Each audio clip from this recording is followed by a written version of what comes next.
how intuitive they are. I've heard that Sony Vegas is pretty good for PC-based platforms, but we're 100% Mac, so we're all about Final Cut. Oh, well, that's us too. All right, one more question, and then I promise I'll let you go. You've been so gracious. I feel like I'm getting a whole seminar here. Like this is, I think this is almost better than anything I've seen here, and I'm so blessed to have you here. So thanks. this question is, what size speed card should we be writing to when you're doing your work? What company, what brand, what speed? What are you using? You know, the newest generation of the cameras require the newest generation of cards. You can get away with any high-quality Lexar, SanDisk. I happen to use the Hoodman RAW cards.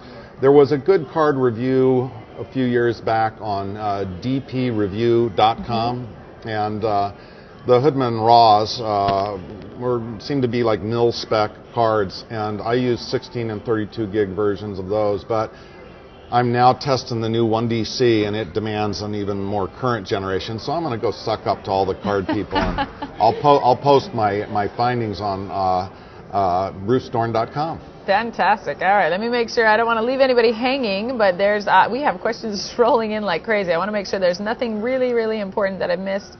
All right. One last question. This is from Denise. How long should your clips be at first? Well, I would say that you want to roll a shot for a minimum of 15 seconds, even if it's a fairly brief thing. But if you're recording sound, this is going to sound idiotically obvious, but listen to what's happening. If you start rolling in the middle of someone's line of dialogue, you really don't have anything until there's a pause and then the next thought begins. And there's a tendency, because we're visually oriented, to go, oh, beautiful, beautiful, I'm loving it. Oh, somebody walked through the background, darn it, and you stop. But meanwhile, there's a stream of consciousness